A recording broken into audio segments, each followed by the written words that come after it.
যেনেকে প্ৰৱেশ প্ৰস্থান ভকত সেৱা আসন স্পৰ্শ আসন গ্ৰহণ নামৰ আজ্ঞা হৰিধ্বনি গুৰু স্মৰণ আদি এইটো হৈছে উপস্থাপনত আমি যে সোমাই কৰোঁ সেইখিনি তাৰপিছত আহিছে দিহা নামৰ পৰিবেশন শৈলী আমি কেনেকৈ গাম দিহা নামৰ দলসমূহে মঞ্চত নাম পৰিবেশন কৰোঁতে পৰিবেশন শৈলীৰ ওপৰত বিশেষ গুৰুত্ব দিব লগা কেতবোৰ কথা হ'ল যেনে জোৰণি ঘোষাপদৰ সম্বন্ধ ভাঙনি ইত্যাদি দিহা নামত ঘোষাপদৰ সংগতি থাকিব লাগিব নামৰ কথাসমূহ মিত্ৰাক্ষ ছন্দত থকাটো বাধ্যতামূলক নাম নামে দিহাসমূহ সম্পূৰ্ণ উপদেশমূলক হ'ব লাগিব সেইটো অৱশ্যে আমাৰ এতিয়া মহিলাসকলে গমেই পাইছে তাৰপিছত 3 নম্বৰ আছে বাদ্য দিহা নামৰ মাদকতাৰ কাৰণে হাত চাপৰিৰ লগত তাল মিলাই নাগাৰা খোল পাটিতাল ৰেপনি কৰতাল আদি লোকবাদ্য ব্যৱহাৰ কৰিব পাৰিব খোল বাদ্য সহতীয়া হোৱাটো বাঞ্ছনীয় কিছুমানে বাহঁতে যে কৰে সেইটো তাৰমানে নকৰে গ্ৰহণ নকৰে সেইটো 4 নম্বৰ আছে লয়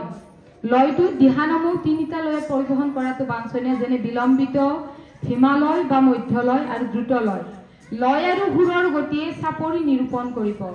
প্ৰতিটো লয়ৰ মাজত দিহা ভাঙনি দিয়াটো বাধ্যতামূলক 5 নম্বৰ প্ৰতিযোগিতাৰ ক্ষেত্ৰত দিহা নামৰ পৰিবেশনৰ সময় 12 মিনিট কৰাটো বাঞ্ছনীয় 6 নম্বৰ দিহা নাম পৰিবেশন কৰা দলসমূহৰ সাজপাৰ অলংকাৰ প্ৰসাধন মাৰ্জিত হোৱা প্ৰয়োজন দিহা নামৰ দলসমূহৰ পুৰুষৰ সাজপাজৰ ক্ষেত্ৰত ধুতি চেলেং গামোচা মহিলাৰ ক্ষেত্ৰত চাদৰ মেখেলা ৰিহা গামোচা ব্যৱহাৰ কৰিব পাৰিব পুৰুষ আৰু মহিলাই 7 নম্বৰত আছে অৰ্ধ পদ্মাসন অথবা আইহুলক পদ্ধতিৰে বহি নাম পৰিবেশন কৰাটো বাধ্যতামূলক আৰু বিজ্ঞানসন্মতও হয়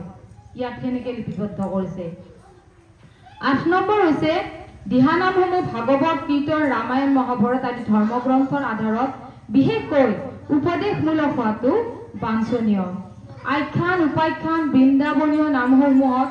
উপদেশ প্ৰকাশ পোৱাটো বাধ্যতামূলক 9 নম্বৰ দিহানাম যেহেতু ভক্তি মাৰ্গৰ এক উপাংগ কীৰ্তন ইয়াৰ স্বকীয় বৈশিষ্ট্য অটুট ৰখাটো প্ৰত্যেকৰে কৰ্তব্য পৰিবেশন কৰোঁতে কোনো লিখিত কপিৰ সহায় নোলোৱাকৈ মুখস্থ কৰি গোৱাটো পাৰিলে ভাল 10 নম্বৰ প্ৰতিযোগিতাসমূহ মহিলা পুৰুষ চেমনীয়া 3টা বিভাগত সুকীয়াকৈ অনুষ্ঠিত কৰাটো বাঞ্ছনীয় একেলগে যুটীয়াভাৱে পতাটো অনুচিত ভাগ ভাগ কৰি দিব দিছে তেতিয়া পুৰস্কাৰবিলাক বিতৰণ কৰিবলৈ ভাল হয় খেলা ধূলাবিলাক যেনেকৈ গহাখা ভাগ কৰি দিয়ে নহয় ইয়াতো ঠিক তেনেকৈ কৰি দিলে যেন ভাল হয় আৰু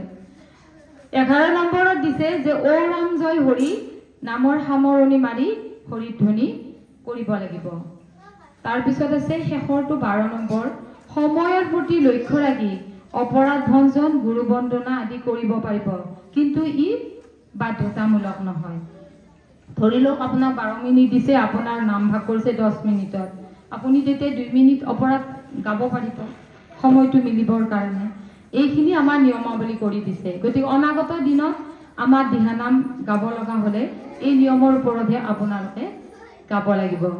বুজি পাইছে নহয় পাইছে তেতিয়াহ'লে মোৰ ভাগত এতিয়া আৰু বিশেষকৈ ক'বলগীয়া নাই সকলোৱে ভালে কুশলে থাকক আঞ্চলিক সমিতিখন গঠন কৰি ইয়াৰ বাসুদেৱ বালিকৰীয়া আৰু ইয়াৰ ওচৰে পাজৰে থকা সমূহ অঞ্চলৰ আই মাতৃসকলক পৰম পিতা পৰমেশ্বৰে ভালে কুশলে ৰাখক সকলোৱে কৃষ্ণত ভকতি কৰি সকলোৱে আধ্যাত্মিকতা মনত ভাৱ ৰাখি আগুৱাই যাওক সকলোৱে ভালে কুশলে থাকক আমাৰ এই অঞ্চলৰ উন্নতি হওক নলবাৰী জিলা দিহানাম সংৰক্ষণ মঞ্চৰ উন্নতি হওক দিহানাম সংৰক্ষণ মঞ্চ অসমৰ উন্নতি হওক দিহানামে যাতে সমস্ত সমগ্ৰ পৃথিৱীত এটা জনজাগৰণতা সৃষ্টি কৰিব পাৰে তাৰ কাৰণে আমি সকলোৱে চেষ্টা কৰিব লাগিব বহুখিনি কথা ক'লোৱে দায়দোষ ক্ষমা কৰিব অপৰাধ বিনাশন তজু নামে নাৰায়ণ জানি নামে পহিলো শৰণ অপৰাধ ক্ষমা কৰি তুমি দয়াশীল হৰি মোক ৰক্ষা কৰিব চৰণ কৃষ্ণ ধন্যবাদ।